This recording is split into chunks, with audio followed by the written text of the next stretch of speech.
పరిశుద్ధ గ్రంథం నుండి కీర్తనలు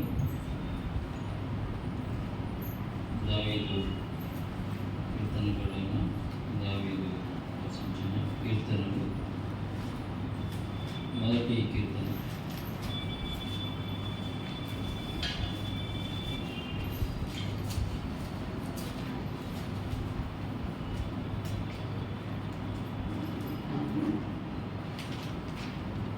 మొదటి కీర్తన 6వ చరణాలు ఉన్నాయి. మార్చి చదివాను. దుష్టుల ఆలోచన చెప్పిన నడవక, పాపుల మార్గం నడవక, అపహాసకులు కూర్చుండు చోటున కూర్చుండక,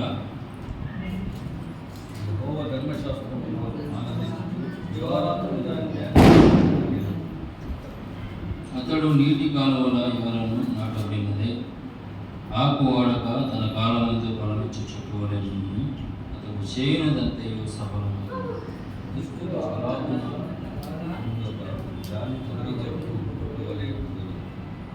కాబట్టి న్యాయ విమర్శలో దుష్టులను, నీతిమంతుల సభలో పాపులను నిలవదు.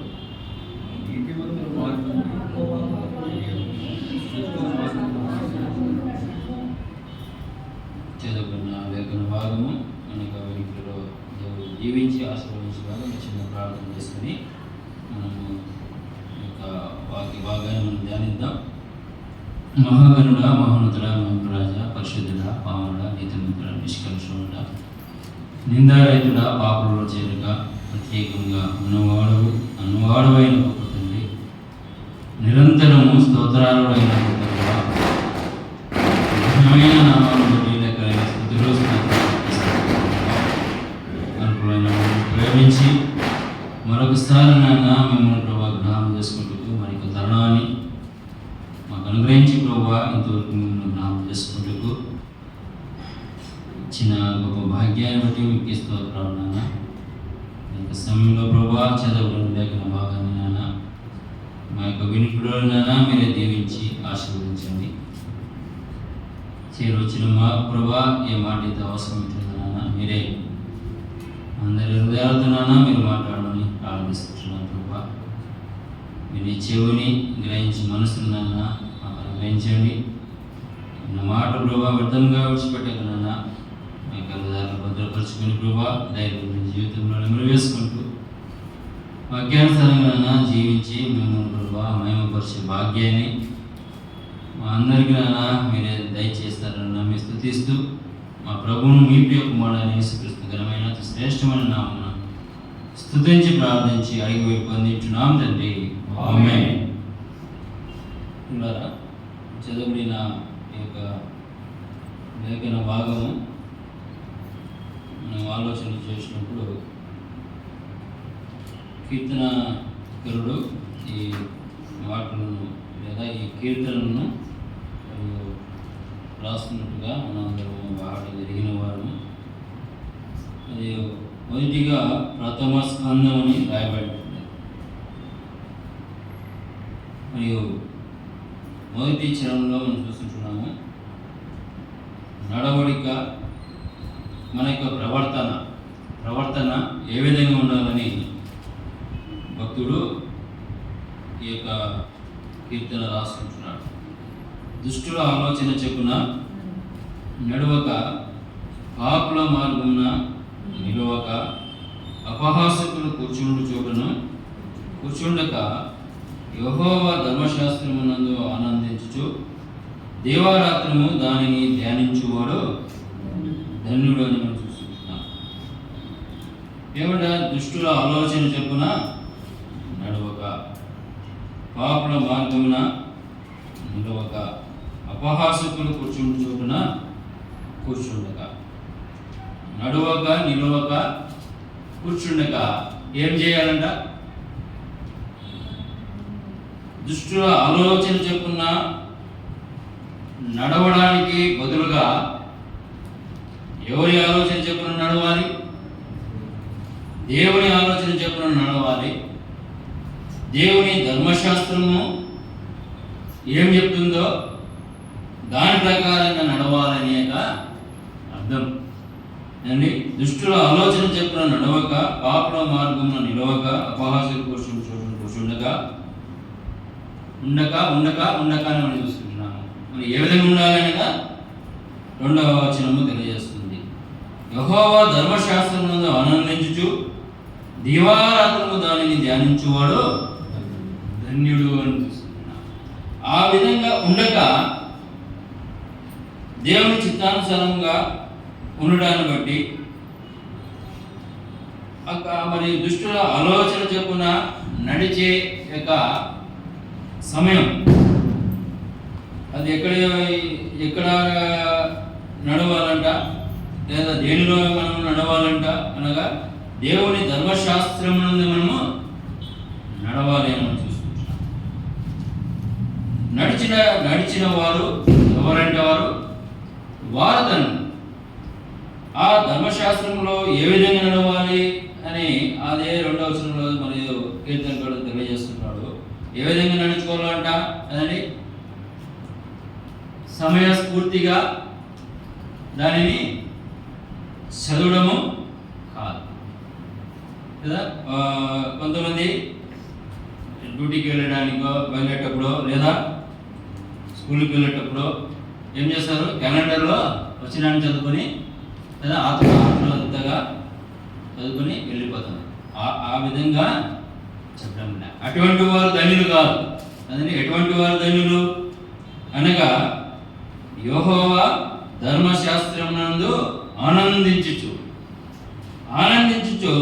దానిని దివారాత్రము ధ్యానించాలి. అటువంటి వారే ధన్యులని కీర్తనకుడు తెలియజేస్తున్నాడు. అదండి మరి దేవుని ధర్మశాస్త్రమునందు ఆనందించాలి. కీర్తనకుడు ఏ విధంగా ఆనందిస్తున్నాడు ఏమండి? మనమందరము ఎరిగిన మాటలే కదా. ఈ యొక్క లేఖనాలు లేదా దేవుని యొక్క ధర్మశాస్త్రము ఈ యొక్క కీర్తనకుడైన దావీదుకు ఏ విధంగా ఉందంట, అవి వాటిని ధ్యానించినప్పుడు క్రొవ్వు మెదుడు దొరికినట్టుగా ఆయన ఆనందిస్తున్నాడు కదా. ఆయన ఆనందిస్తూ మరియు యుగాంతముందున మనకు బుద్ధి కలగడానికి ఈ మాటలను మన ముందుకు దేవుడు నేడు తీసుకువచ్చాడు. దుష్టుల ఆలోచన చెప్పున నడవక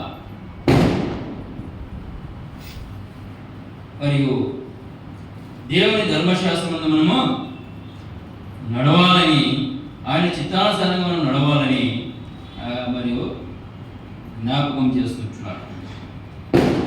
చూడండి, దావీదు ఆయనతో ఆనందిస్తుంటున్నాడు కదా. మరియు పడక ఏమంట తేలుతున్నట్టుగా మనం చూస్తుంటున్నాం. కన్నీటితో ఆయన పడక తేలుతున్నట్టుగా మనం చూస్తుంటున్నాం. కొట్టుకొని పోతున్నాయి అనేక విధాలుగా దేవుని యొక్క సన్నిధిని దావీదు ఆనందిస్తుంటున్నాడు. మరియు ఎక్కడికి వెళ్ళినా ఆయన పడుకున్నా లేచినా నడిచినా ఏం చేస్తున్నాడు, నిత్యము ధ్యానం చేస్తున్నాడు. ఆయనను గురించి కొనియాడుతున్నాడు, ఆయనను స్తుతిస్తుంటున్నాడు, ఆయనను ధ్యానం చేస్తున్నట్టుగా మనం చూస్తుంటున్నాం కదా. నిన్ను వదిలి లేదా నీ నుండి నేను తప్పించుకొని ఎక్కడికి వెళ్ళగలను? 139వ కీర్తన తెలియజేశారు కదా. ఆకాశానికి అక్కడ నువ్వు ఉన్నావు, బూది దిగంతములకు నేను వెళ్ళిన అక్కడ నువ్వు ఉన్నావు. కానీ ఎక్కడికి వెళ్ళినా ఆయన సన్నిధిని వదిలిని దావీదును మనము చూస్తుంటున్నాం. మరియు అటువంటి భక్తుడు మనం తెలియజేస్తుంటున్నాడు, నీవు ధన్యుడుగా ఉండాలి అనుకుంటే లేదా ధన్యుడుగా దేవుని దృష్టిలో నీవు ధన్యుడువు కావాలి అనుకుంటే దుష్టుని యొక్క ఆలోచన చెప్పున నడవకూడదు అని అంటున్నాడు. మరియు దుష్టుడు ఆలోచన చెప్పున నడిస్తే ఏమవుతుంది? దుష్టుడు కదా చూస్తుంటున్నాం. కాబట్టి న్యాయ విమర్శలో దుష్టులను, నీతిమంతుల సభలో పాపులను నిలవలను చూస్తుంటున్నాం.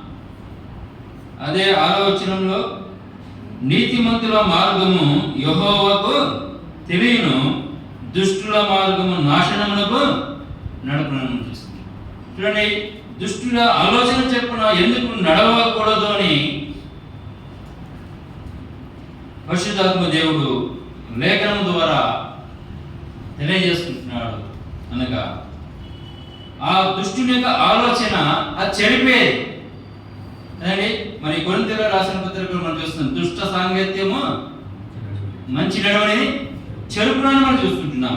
అందుకనే ఆ దుష్టుని యొక్క ఆలోచన, దుష్టుడు ఎవడు? అపవాదైన సాతానే దుష్టుడు.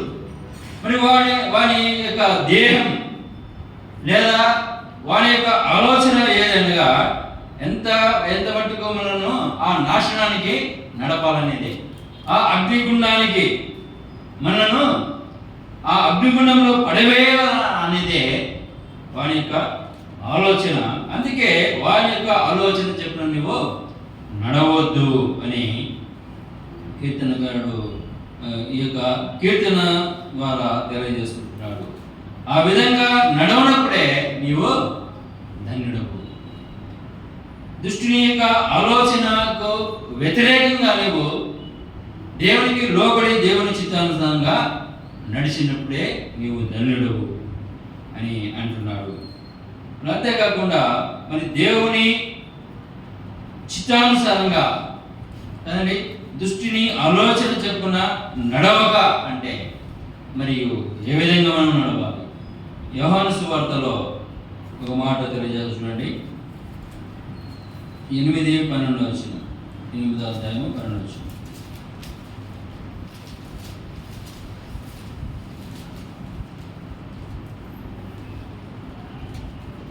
మరలా యేసు, నేను లోకమునకు వెలుగును, నన్ను వెంబడించేవాడు చీకటిలో నడవక జీవపు వెలుగు కలిగి ఉండునని వారితో చెప్పినను చూస్తున్నాను. ఏమంటున్నాండి? ప్రభువైన యేసుక్రీస్తు వారే తెలియజేస్తున్న యొక్క మాట. నేను లోకమునకు వెలుగును, నన్ను వెంబడించేవాడు చీకటిలో నడవక జీవపు వెలుగు కలిగి ఉండునని వారితో చెప్పనని చూస్తున్నాం. ఆయన చిత్తానుసారంగా నడిచేవారు. ఎక్కడ నడిచేవారంట? దుష్టుల ఆలోచన చెప్పున నడవక ఆయన ఆలోచన, ఆయన ఎవరు అనగా ఆయన వెలుగైన దేవుడు. ఆయన ఎవరు అనగా ఆయన వాక్యమైన దేవుడు. ఆయన ఎవరు అనగా ఆ నాశనం నుండి తప్పించి నిత్య జీవానికి యుగ యుగాలు ఆయనతో ఉండే భాగ్యము మనకు అనుగ్రహించుటకు ఆయన శక్తిమంతుడు అని మనం చూసుకుంటున్నాం. శక్తిమంతుడు చీకటిలో కదండి. ఈ దుష్టుని యొక్క ఆలోచన ఎటువంటిది అనగా పాపపు క్రియలు లేదా చీకటి క్రియలతో కూడినది. దాని అంతము ఆ నిత్య నాశనం, ఆ అగ్నిగుండం, భయంకరమైన అగ్నిగుండం. అందుకే అంటున్నాడు, అవి చీకటిలో కదా నన్ను వెంబడించేవాడు చీకటిలో నడవక. చీకటిలో నడవక అనగా నా మాట వింటే, నా మాట మీద లక్ష్యం ఉంచితే, చీకటిలో నడవక అనగా పాపపు క్రియలు లేదా దుష్టుని యొక్క ఆలోచనకు చెవి ఎగ్గని వాడిగా ఉంటావు.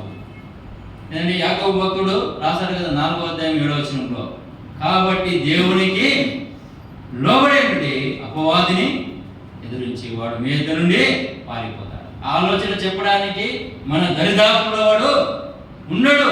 ఎప్పుడో నీవు ధన్యుడుగా అయినప్పుడు. ఎప్పుడైతావు మనం ధన్యులము? ఏమండి, నీవు నేను ధన్యులను ఎప్పుడవుతావు అనగా ఆయనకు లోబడినప్పుడు. ఆయనకు లోబడి దుష్టుని యొక్క ఆలోచన చెప్పిన మనము నడవకున్నప్పుడు. ఆయనకు లోబడితే దుష్టుడు మన దరిదాపులో ఉన్నాడు కదండి, దూరంగా ఎప్పుడైతే మనము సంపూర్ణంగా పూర్ణ మనసుతో పూర్ణ శక్తితో మనం సంపూర్ణంగా దేవునికి లోపడతాము, ఆయన మాటకు చెవెక్కుదాము కదండి. నన్ను ప్రేమించేవాడు నా ఆజ్ఞలను గైకొంటాడని ఇదే యోహాను పత్రికలో, యోహాను సువార్తలో మనము చూస్తాం. మరి మనం ఆయనను ప్రేమించేవారమైతే ఆయన మాట మనము వింటాము, అపవాది మాట మనము వినము కదా. వారి యొక్క ఆలోచన చెప్పిన మనం నడవము. అనేక మార్లు ఎంతోమంది దేవుని దాసుకుంటారు, మన మాటలు వింటున్నాం, అవి పాటిస్తున్నామా కదండి. ఈ లేఖనాలు ఎందుకని పదే పదే మనం జ్ఞాపకం చేసుకుంటున్నాము? ఎవరి నిమిత్తమై ఈ లేఖనాలు ఉంటున్నాయి, ఎవరు సరి చేసుకోవాలని, ఎవరి జీవితాలు సరి చేసుకోవాలని ఈ లేఖనాలు ఉన్నాయనగా యుగాంతమున్న మనకే బుద్ధి కలిగి ఉంటున్నాయి, ఈ లేఖనాలు ఉంటున్నాయి. మరియు ఎక్కడ ఉన్నాము మనం? యుగాంతంలో లేవా? అయితే వాటికి చెవి ఎక్కుతున్నామా? ఎవరు చెవి ఎక్కక ఉన్నట్లయితే మనము ధన్యులము కాదు, మన యొక్క జీవితాలు ధన్యకరమైనవి కాదని మనం చూస్తుంటున్నాం కదండి. లేఖనము సెలవిస్తుంది, ఆ విధంగా జీవించిన వారే, ఆయన చిత్తానుసారంగా జీవించిన వారే ధన్యులని మనం చూస్తుంటున్నాం. మన యొక్క ప్రవర్తన తెస్సలోనికీ రాసిన పత్రికలో మనం చూస్తుంటున్నాం, ప్రతివాడు తన తన ఘటమును ఎట్లు కాపాడగలను అది ఎరిగి ఉండడం దేవుని చిత్తమని చూస్తుంటున్నాం. ఘటమనగా మన యొక్క జీవితం లేదా మన యొక్క ప్రవర్తన, మన యొక్క ప్రవర్తనను కాపాడుకున్నది దేవుని చిత్తం. మరి దేవుని చిత్తానికి మనం లోబడకుండా అపవాది చిత్తానికి లోబడి, వాని యొక్క ఆలోచనకు మనము లోబడి, వాని చిత్తానుసారంగా వాని యొక్క ఆధుర్యంలో లేదా వాని యొక్క బంధకాలలో, వాని యొక్క నడపుదలలో మనము సాగుచిన వారంగా మనం చూస్తున్నాం. అది ఎంతో వ్యతిరేకమైన కదండి, దేవునికి వ్యతిరేకమైన జీవితం అది. మనం భక్తుల జీవితాల్లో మనం చూసినప్పుడు ఎంతో త్యాగం కదండి. ప్రియ ప్రభువు మన ఎడల చేసిన ఆ త్యాగానికి మరియు త్యాగానికి ముందు మన త్యాగము ఎన్నిక లేనిది, అదే ఎంత స్వల్పమైనది అని ఎంచి అనేక భక్తులు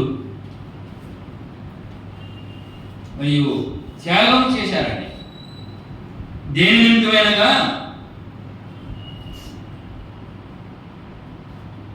ప్రభువు ఎందు నిమిత్తమై పిలుచుకున్నాడు కదండి. నేను పరిశుద్ధుడినై ఉన్నాను కనుక మీరును పరిశుద్ధులై ఉండుడి అన్నారు. మరి ఆ పవిత్రతతో కూడిన జీవితము మరి జీవించడానికి, మరి విశ్వాసానికి తగిన ఫలములు ఫలించడానికి తమ్మును తాము వ్యయపరుచుకున్నారు.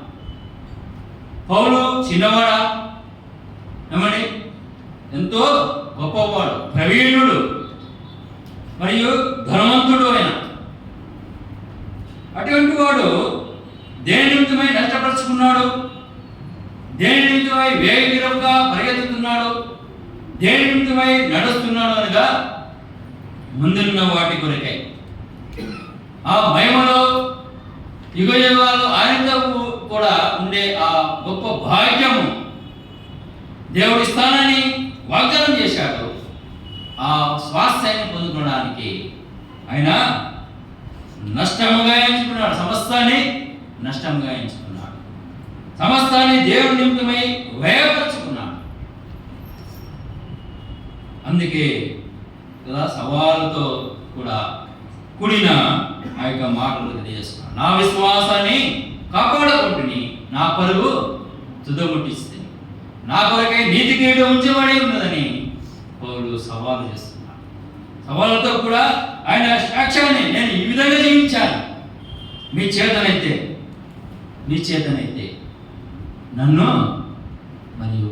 నన్ను సాదృశ్యంగా తీసుకోండి. నేను క్రీస్తుని సాదృశ్యంగా తీసుకున్నాను, నా విశ్వాసానికి కర్తను నేను ముందుంచుకున్నాను. మరియు ఆయన చెప్పినట్టుగా నేను నడిచాను. నాకు బహుమానం ఉంటుంది. బహుమానము కానీ ఆ నడిచేది కూడా ఏ విధంగా నడిచానంటే బహుమానము పొందనంతగా నేను నడిచాను. కాబట్టి నేను క్రీస్తుని పోయి నడుచుకున్నాను, మీరు నన్ను పోలి నడుచుకుని కానీ అటువంటి సాక్షి జీవితం ప్రతి విశ్వాసమైన మనకు ఎంతైనా అవసరమైన అదే. అందుకే అంటున్నాడు ప్రభు, మిమ్మును బట్టియే కదా అన్ని జనాంగ మధ్య నా నామము దూషింపబడుతున్నది. ఎవరిని బట్టి? మనల్ని బట్టే. విశ్వాసం అనేది పిలువబడుతున్నా మనల్ని బట్టే కదండి. ఆదివారమున మరి ఆయన పాద సన్నిధికి రావాల్సిన వారమైన మనం ఇటువారే కావాలని దేవుడు ఎన్నుకున్నాడు. అలాగైతే ఎన్ని మార్లు నడవక అదండి, ఆయనను జ్ఞాపకం చేసుకుంటూ ఆయన మందిర ఆవాదంలోనికి నడవక ఎన్ని మార్లు తప్పించాం, ఎన్ని మార్లు ఆయనకు వ్యతిరేకంగా మనం జీవించాం, ఎన్ని మార్లు దుష్టుని యొక్క ఆలోచన చెప్పిన మనం నడుచుకున్నాం. ఆయన మరియు దేవుని చిత్తానుసారంగా దేవుని ఆలోచన చెప్పినాడు కదండి. ఆయన ఏమన్నాడు? నేను వచ్చి పర్యంతరము నన్ను జ్ఞాపకం చేసుకుని దీనిని చేయగలను అనండి. మరియు మీకు ఇష్టమైనప్పుడు జ్ఞాపకం చేసుకోండి, కష్టంగా ఉన్నప్పుడు వదిలిపెట్టమని ప్రభువు చెప్పలే, లేఖనము చెప్పడం రాదు. ఎడదయక మనము ఆయనను జ్ఞాపకం చేసుకున్న భద్రమించినాం. ఎప్పటి వరకు? మనం లోకాన్ని విడిచేంత వరకు, లేదా ప్రభువు వచ్చేంత వరకు మనము జ్ఞాపకం చేసుకున్న వారమే. అలాగైతే మరియు ఆ విధంగా మనం లేని వారంగా ఉన్నప్పుడు ఉన్న స్థితి అది ఎటువంటిది? దుష్టుని యొక్క ఆలోచనతో కూడిన స్థితిగా ఉంటుంది. ఆటంకాలు ఉన్నాయా? మన యొక్క ప్రయత్నం మనం చేస్తున్నామా? అదండి, దానినే ఎత్తి చూపెడుతూ సర్దుకుంటున్నామా? అదండి, సర్దుబాటు మరియు విశ్వాస యొక్క లక్షణము కాదు కూడా. సర్దుబాటు దేవుడు మెచ్చదగినది కాదు. ఎంతున్నా సరి చేసుకోవాలి. సరి చేసుకుంటే ఆయన మరియు లేవనెత్తాడు, బలపరుస్తాడు, నడిపిస్తాడు. సర్దుకుంటే కదండి ఆయన స్వార్థపడు కాదు. స్వార్థపడు అంటే తిరిగిస్తుండే. ఈ విధంగా ఉంటే నిన్ను ఆశీర్వాదిస్తాను, ఈ విధంగా ఉంటే నిన్ను రక్షిస్తాను. ఆయన మన సొంత నిర్ణయానికి ఆయన వదిలేశాడు. ఆయన ప్రేమగల గొప్ప దేవుడు కదండి. మనము బాగుపడాలన్నా చెడిపోవాలన్నా ఎవరి చేతిలో ఉంది? మన చేతిలోనే ఉంది. స్వతంత్రంగా మనను ఆయన ఉంచాడు. ఆ స్వతంత్రాన్ని మనం ఏం చేసుకుంటున్నాము? దురుపయోగము చేసుకుంటున్నాం. అపవాదికి మన యొక్క జీవితాల్లో చోటిచ్చి, అపవాది యొక్క ఆలోచనలకు మనం చోటిచ్చి ఆ యొక్క మరియు గొప్ప అవకాశాన్ని ఏం చేస్తున్నాం? దురుపయోగము మనం చేసుకొని మరియు ఆయనకు ఏం కలగజేస్తున్నాం? దుఃఖాన్ని మనం కలగజేస్తున్నాం. ఆయనను మనం సంతోషపెట్టేవారంగా ఉండాలి కదండి. మరియు ఆయన చిత్తానుసారంగా మనము నడిచేవారు. ఎప్పుడు నడిచామనగా ఆయనలో మనము ఆయనను అంగీకరించినప్పుడు కదా, ఆ వెలుగైన దేవుణ్ణి మనము అంగీకరించాము. మరియు ఆ వెలుగులోనే మనం నడవాలి కదండి. ఇది విశాలమైనది కాదు, అది ఎటువంటిదంటే ఇరుకైన మార్గం. అది ఆ ఇరుకైన మార్గంలో మనము నడవాలి కదండి. ఎంతో ప్రేమతో ఆ మార్గాన్ని పౌలు ఎంచుకుంటున్నాడు కదా, ఎంచుకుంటున్నాడు. మరియు ఆ ఇరుకులోనే, ఆ ఇరుకైన మార్గంలోనే మరియు నిదానంగా పరిగెట్టాలి. ఆయన వేగిరంగా పరిగెత్తున్నాడు, చూడండి ఎన్నో కష్టాలు కదండి. ఇరుకైన మార్గంలో ఎన్నో మరియు కష్టాలు, అడ్డంకులు, ఇరుకులు ఉంటున్నాయి. వాటన్నిటిని ఎదిరించి సవాలుతో నిలబడిన పౌలను మనం చూసుకుంటున్నాం. అలాగైతే పిల్లరా, మనం కూడా ధన్యులుగా మరియు ప్రభు మనను ఎంచాలి అంటే బల నమ్మకమైన మంచి దాసుడా అనేవి ప్రభు మనను ఎంచాలి అంటే మనం ఏం చేయాలి? ప్రభు చిత్తానుసారంగా మనము నడిచేవారిగా ఉండాలి. ఒకప్పుడు నడిచాము పిల్లరా, అది మరియు పౌలు భక్తుడే అంటున్నాడు కదా, అది గతించిన కాలమే చాలును. పాపకు బంధకాలలో మనం ఉంటూ వాడు ఆ నాశనానికి తీసుకొని పోవడానికి అనేక ఉచ్చులను మనకు బిగించి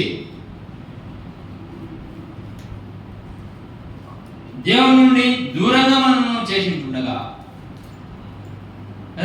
మనం ఎటువంటి వారంగా ఆజ్ఞను అతిక్రమించి మరియు గొర్రెలవలే త్రోవ తప్పిపోయాం.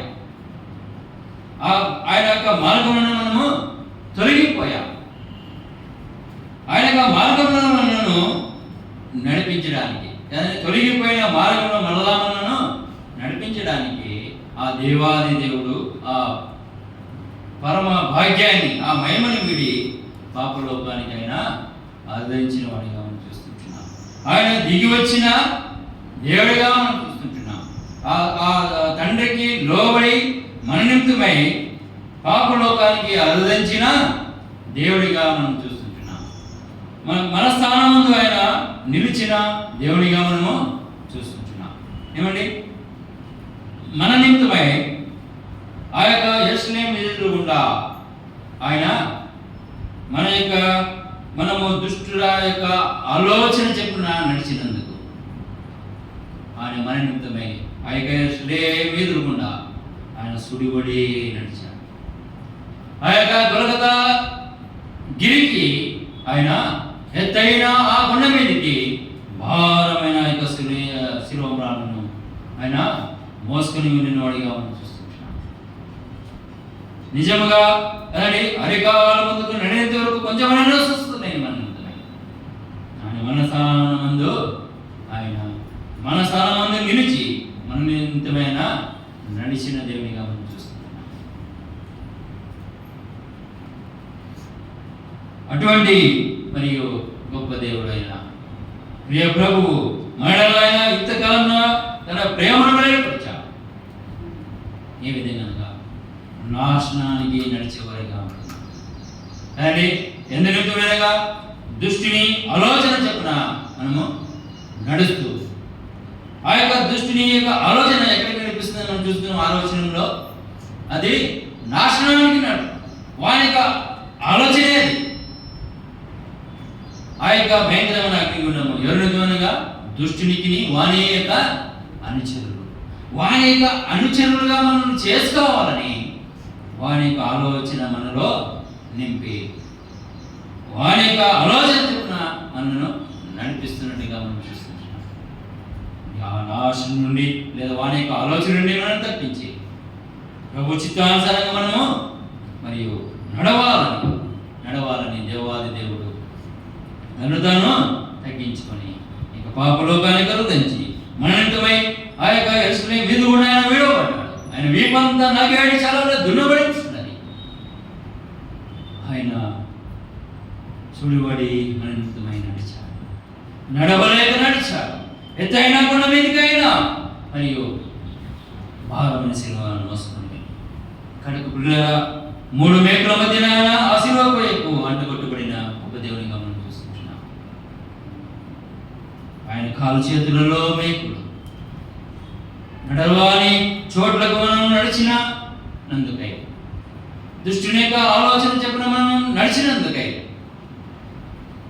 ఎన్నో మార్లు ఆయన మందిర ఆవరణలోనికి నడవలసిన వారమైన మనము దానికి బదులుగా వేరే చోట్లకు ఆయనకు వ్యతిరేకమైన ఆయనకు దుఃఖపెట్టే చోట్లకు మనము నడిచినందుకై తన పాదములలో చీరలు దిగిపోటపడ్డాయి.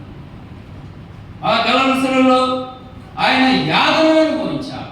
ఎందుకంతమైనగా మన యొక్క నడవడిని ఆయన సరిచేయడానికి, మనము ఆయన చిత్తంలో నడవాలని, ఆయన చిత్తానుసారంగా మనం నడవాలని, ఆయన వెలుగులో మనం నడవాలని. చీకటిలో మనం ఉండుట ఆయనకు ఎంత మాత్రమును ఇష్టం లేదు. అందుకే ఆయన పేతురు రాసిన మొదటి పత్రిక 2వ అధ్యాయం 9వ వచనం చూస్తాం. అయితే చీకటి నుండి ఆశ్చర్యకరమైన వెలుగులోనికి మిమ్మును నడిపిన ఆ ప్రభువు యొక్క గుణాతిశయములను ప్రచురము చేయ నిమిత్తము ఏర్పరచబడిన అంశము రాజులైన యాజక సమూహము దేవుని సొత్తైన ప్రజలు ఆయన మనం చేసుకున్నాడు. నేనేమిటనగా ఆయన వేలపెట్టి మనను ఉన్నాడు. మనం ఇంకనూ పాపులుగా ఉన్నప్పుడే ఆయన మన నిమిత్తమై తన యొక్క రక్తమంతయు దారుణంగా కలవరసులో కాసినట్టుగా మనం చూస్తున్నాం. ఆ యొక్క పరిశుద్ధమైన రక్తం ద్వారా మననైనా మరియు విమోచించాడు. పాపం నుండి శాపం నుండి మనను ఆయన విమోచించి తన వెలుగులో నడవాలి. ఆయనకు లోబడి ఆయనతో నడవాలని.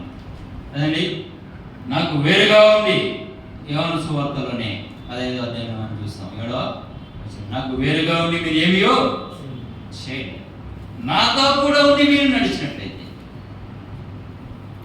అదే పాత్రికుడు ఉంది కదా, నడిపించేవాడు ఎవరంట? పాట పాడుకుంటాం కదా,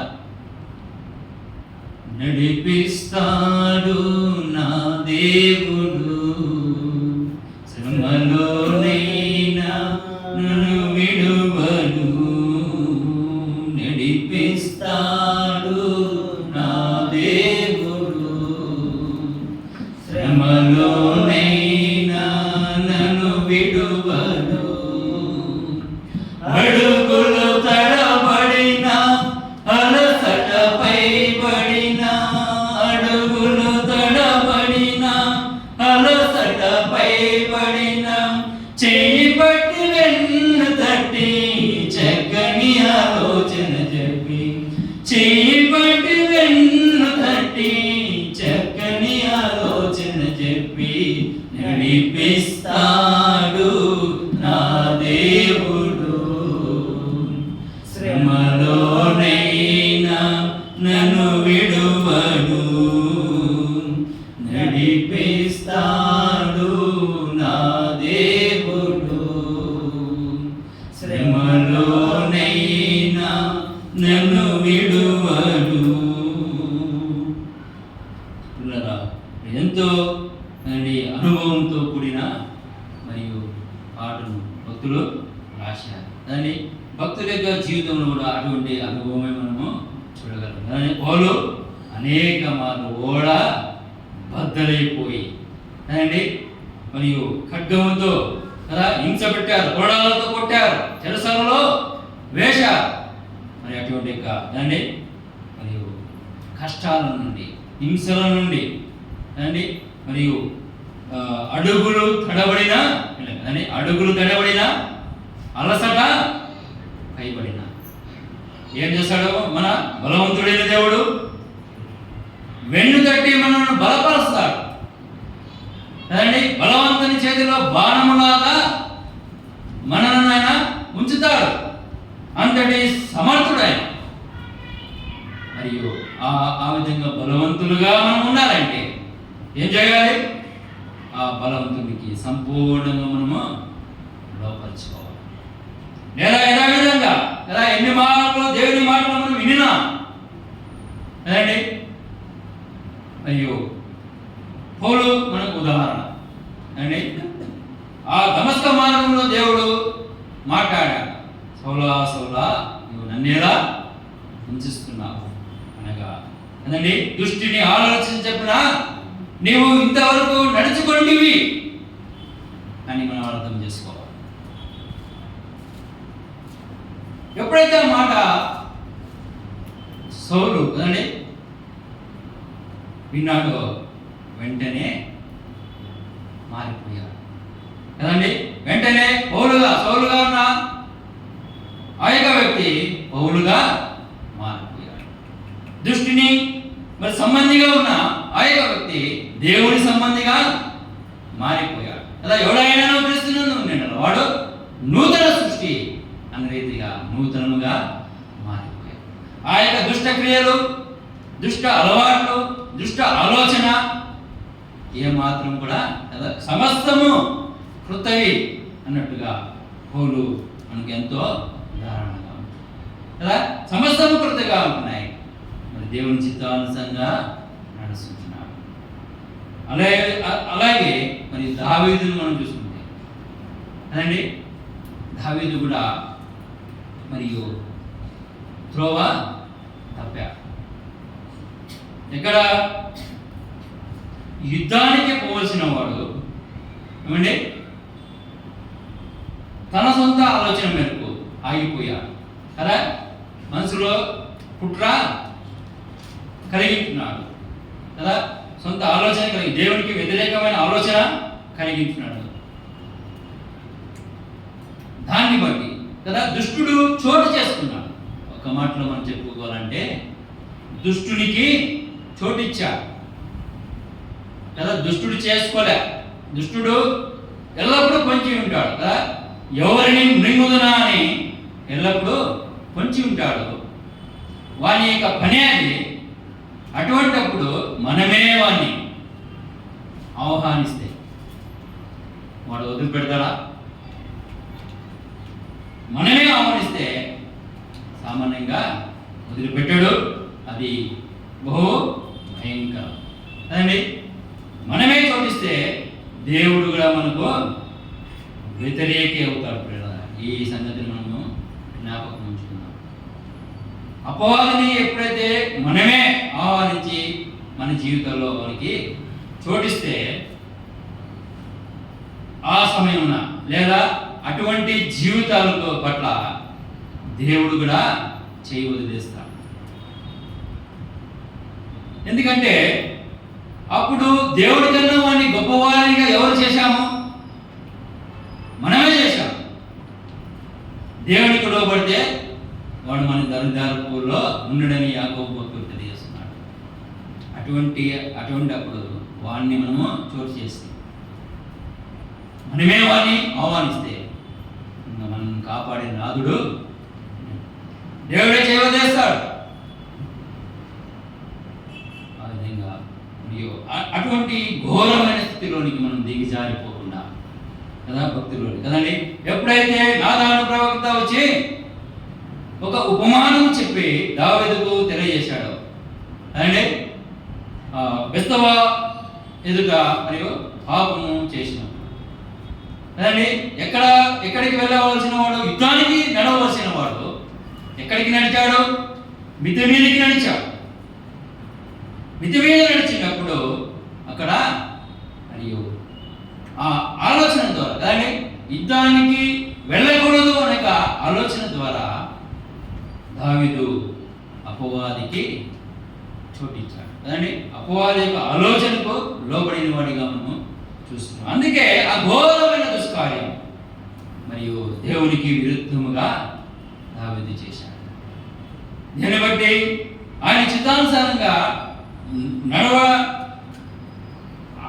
దావీదు యొక్క చిత్తానుసారంగా నడవడాన్ని బట్టి అదే దేవుని చిత్తానికి లోబడి అదండి మరి ఉన్నట్లయితే ఆ యొక్క దుష్కార్యం జరిగేది మరియు పొరపాటు చేశాడు, తప్పు చేశాడు. అంతే. ఎప్పుడైతే దేవుడు హెచ్చరించాడు, నాతాను ప్రవక్త ద్వారా ఎప్పుడైతే హెచ్చరించాడో వెంటనే మారుమనసు పొందిన వాడిగా చూస్తున్నాం కదండి. ఎప్పుడైతే ఆయన కోల్పోయాడో అప్పుడు ఆ క్షణంలో ఏం కోల్పోయాడు? ఆయన దృష్టిని ఆలోచన చెప్పున నడిచాడో ఏం కోల్పోయాడు? రక్షణ ఆనందాన్ని కోల్పోయాడు. 51వ కీర్తనలో మనం చూస్తాం కదా, ఎప్పుడైతే పశ్చాత్తాపంతో ఆయన సన్నిధిలో మరియు ప్రభు ఏదైతే ఏం కోరుతున్నాడు, కోల్పోయిన రక్షణ ఆనందము నూతనముగా నాకు పుట్టించమని ఆయన కోరుకుంటున్నాడు. అటువంటి మరియు ఎన్నో మార్గాలు ఉంటున్నాం అదండి. ఇదే మనకేమీ కొత్తది కాదు. మరలా ఎందుకు మన ఎందుకు ఈ మాటలను దేవుడు మనం ముందుకు తీసుకొస్తున్నాడంటే, భక్తులు ఏ విధంగా లోబడ్డారో అంత మట్టుకు మనము లోబడటం లేదు అదండి. యథావిధంగా జీవిస్తున్నాము. ఎందుకు అంటున్నాడు అనగా, ఇవి రహస్యంగా ఉండే జీవితం కాదండి. విశ్వాస జీవితము లేదా ప్రభు మెచ్చదగిన జీవితము అది రహస్యంతో ఉండేది కాదు. అదే పౌలు అంటున్నాడు కదా, మన జీవితాలే ఒక పత్రిక అంటున్నాడు. మన జీవితంలోనే కనబడాలి మన యొక్క భక్తి అని తెలియజేస్తున్నాడు ప్రభు. అందుకే కదా ఇప్పుడే మనము నామం చేసుకున్నాం, మిమ్మును బట్టే కదా అన్ని జనాల మధ్య నామము దూషింపబడుతుంది అని నిన్నటి మరియు జ్ఞాపకం కూడా మేము మరియు జ్ఞాపం చేసుకున్నాం కదా. వెలుపటి వారి కదా ఏ విధంగా ఉన్నారంట, జ్ఞానము కలిగి ఉండాలని అని అంటున్నాం. సంఘము వెలుపటి వారి చూస్తాం. చూడండి, కొలసీల రాసిన పత్రికల మాట చూస్తాము. 4వ అధ్యాయము 5వ వచనం. సమయము కొని యొక్క సద్వినియోగము చేసుకొనుచు సంఘమునకు వెలుపటి వారి ఎడల జ్ఞానము కలిగి నడుచుకునుడి. ఏ విధంగా నడుచుకోవాలంట, సమయమును కొని యొక్క సద్వినియోగము చేసుకొనుచు సంఘమునకు వెలుపటి వారి ఎడల జ్ఞానము కలిగి నడుచుకునుడి. అని ఇంతవరకు మనము ఇరువురి భక్తులను మనం చూసుకున్నాం. ఈ యొక్క వచన భాగము వారి యొక్క జీవితంలో నెరవేర్చబడి ఉంటున్నదా? ఏమండి, చదవం కదా, అర్థం కాలేదా? సమయమును కొనివ్వక సద్వినియోగము చేసుకొనుచు సంఘమునకు వెలుపటి వారి ఎడల జ్ఞానము కలిగి నడుచుకునుడి.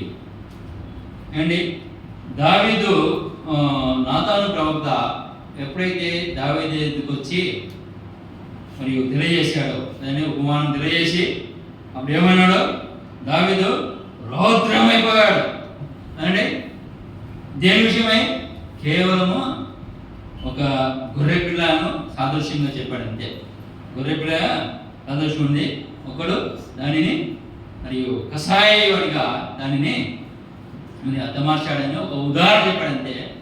ఆ గొర్రె పిల్ల విషయమయ్యే దావీదు ఏమైపోయాడు, బహురౌద్రుడైపోయాడు. వాడు బ్రతికుండడానికి వీల్లేదు అని చంపివేయాలని మాట్లాడుతున్నాడు. అప్పుడు అది కేవలము ఉదాహరణే, కానీ నిజమైన ఆ వ్యక్తి నీవే అని నాతాను ప్రవక్త తెలియజేసినప్పుడు దావీదు సమయాన్ని పోనించాడా? ఏమండి, ఈ లేఖన వచనం ఈ వచన భాగము దావీదు జీవితంలో నెరవేర్చబడలేదా? ఏమండి, సమయము పోనీయక సద్వినియోగము చేసుకొనుచు సంఘమునకు వెలుపటి వారి ఎడల జ్ఞానము కలిగి నడుచుకో. సమయాన్ని పోయే ఆ క్షణమే మరి తను తాను మరియు పశ్చాత్తాపముగా మారి తను నిలబడుకున్నాడు. ఎంతగానగా మరి దేవుడు కదండి ఆ క్షణమున కోల్పోయిన ఆ రక్షణానందాన్ని మరలా దేవుడు దావీదుకు అనుగ్రహించాడు. అంత మటుకు అదే లాస్ట్ అండి. ఇంకా మరలా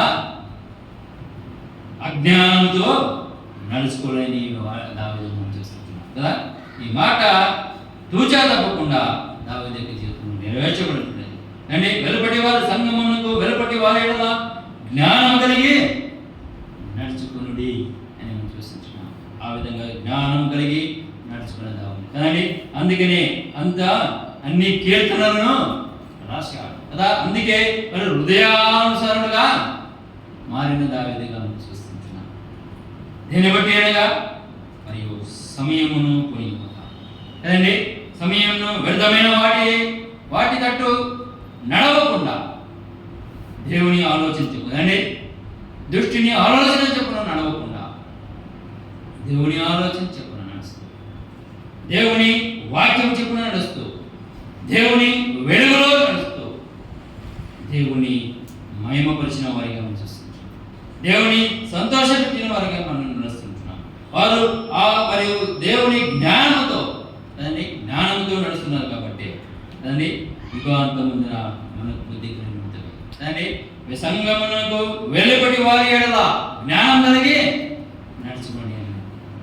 వారు జ్ఞానం కలిగి నడుస్తున్నారు కాబట్టి సంఘమును వెలుపటి వారమే మనం కూడా సంఘానికి కదలి ఆయన సన్నిధికి రాదగిన వారు అటువంటి వారమైన మనల్ని ఆయన మరియు ఈ లేఖనాలు వాటి కదా వినటం వలన విశ్వాసం కలగనేదిగా మనం విన్నాము, విశ్వసించాము మరియు ఆయన సంఘములోనికి చేర్చబడ్డాము. స్వరక్తం ఇచ్చి సంపాదించిన సంఘంలోనికి మనము చేర్చబడ్డాము.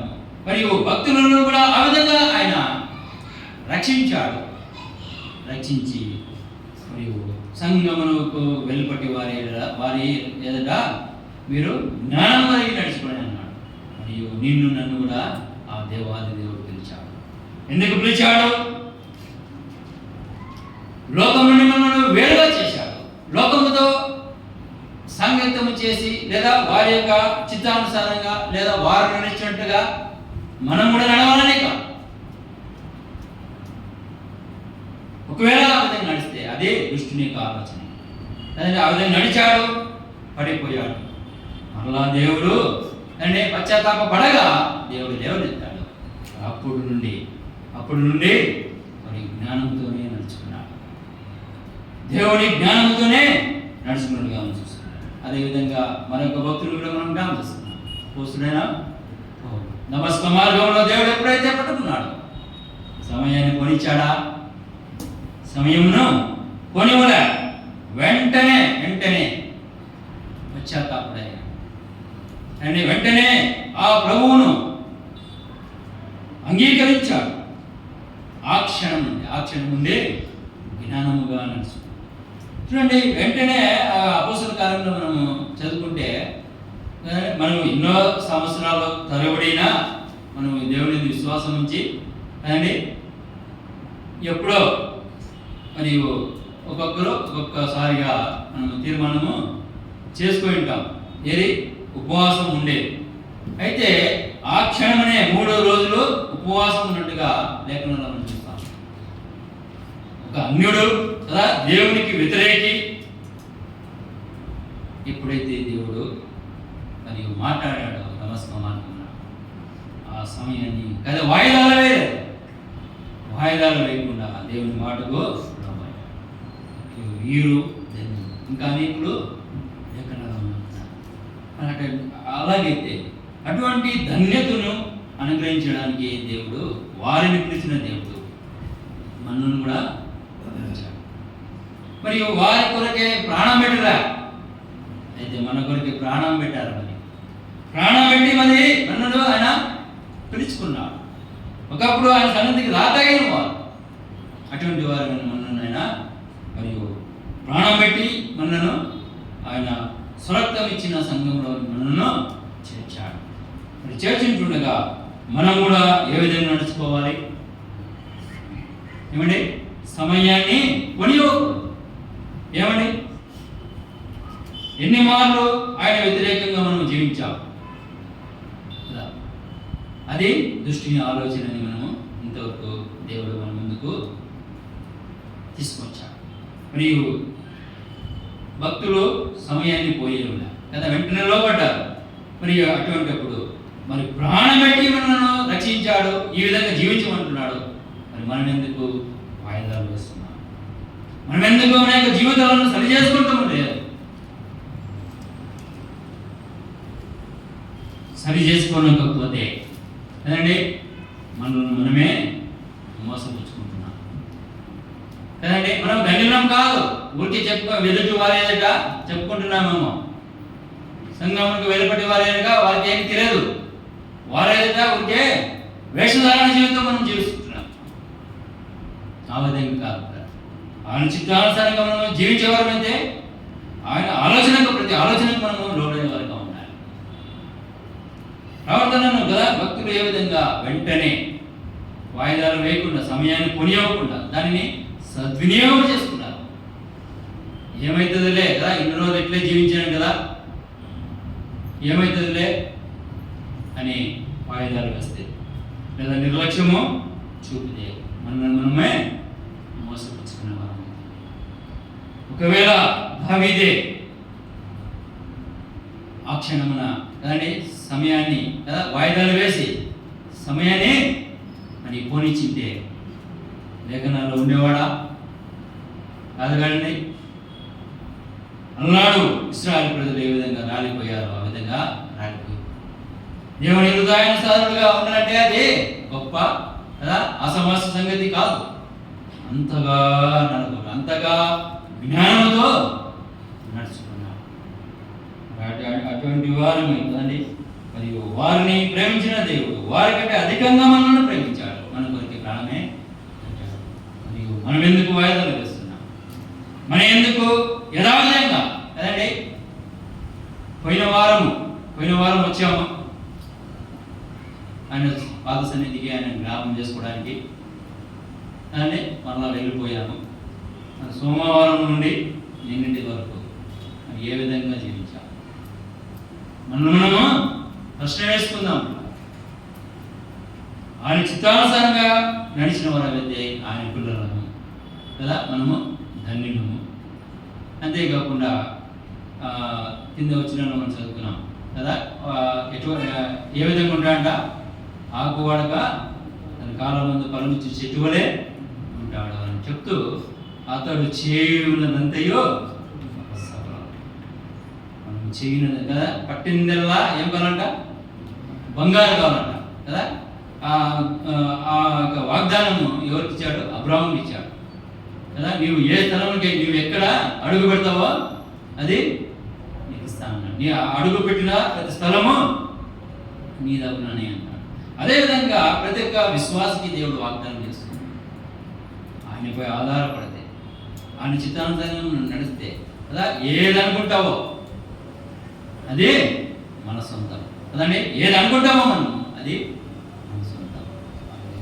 మనము అనుకున్నదల్లా కదండి అది కావాలి లేదా నెరవేర్చబడాలి అంటే మంచి ఉద్యోగమా అండి, మంచి మరియు కదా వివాహము కొరకై వేచిన వారు మంచి గుణవతి అయిన భార్య దొరకాలనా, మంచి భర్త దొరకాలనా, ఏ విధంగా నడుచుకోవాలి, అది చిత్తానుసారంగా నడుచుకోవాలి. అప్పుడు మనం చేయనదంతే సఫలము అవుతుంది. ఆయనకు వ్యతిరేకంగా జీవిస్తే ఏమి కూడా మనం ఉన్నది కూడా పోతుంది. ఏమండి ఆయనకు వ్యతిరేకంగా మనము జీవిస్తే లేదా దృష్టిని ఆలోచన చెప్పున నడిస్తే, నడవద్దు అంటున్నాడు ప్రభువు, మనము ఆయన మాట వినకుండా నడిస్తే ఉన్నది కూడా పోతుంది, కడకు నాశనానికి మనము పోయేవారుగా. కాబట్టి ఆ విధంగా ఉండకుండా దేవుని చిత్తాన్ని నెరవేర్చేవారిగా, దేవుని ఆలోచన చెప్పున నడిచేవారిగా, భక్తులులే మనం కూడా ఇంకా భక్తుల కన్నా ఇంకా ఎక్కువ మనం జీవించాలి. అయితే ఆ సంగతిని మనము గ్రహించిన వారిగా ఉంటున్నాం. ఎంతో నిర్లక్ష్యంగా చిన్న సులువుగా కదా అపవాది సులువుగా చిక్కులు పెట్టి పాపంలో మనం పడేస్తున్నాడు, దారి తొలగిస్తున్నాడు, పడిపోతున్నాం అంతే కదా. ఎంతటి పెద్ద మరియు చిక్కులైన వాటి నుండి విడిపించే బలవంతుడు మన పక్షం ఉన్నాడనే సంగతిని మనం మర్చిపోయి సులువుగా చిక్కులు పెట్టే ఆయన యొక్క దృష్టిని యొక్క ఆలోచనకు లోబడి మనము దేవుడి నుండి దూరంగా ఆయన యొక్క సన్నిధిని కోల్పోతున్నాం. కాబట్టి ఆ విధంగా ఉండకుండా దేవుని చిత్తాన్ని నెరవేరుస్తూ మరి దేవుని మహిమార్థమై సంఘమునకు వెలుపటి వారి మనం జ్ఞానముతో నడుచుకున్నాను. దేవుడు మనకు సహాయం చేయండి. దేవుడి యొక్క మాటలు దీవించు.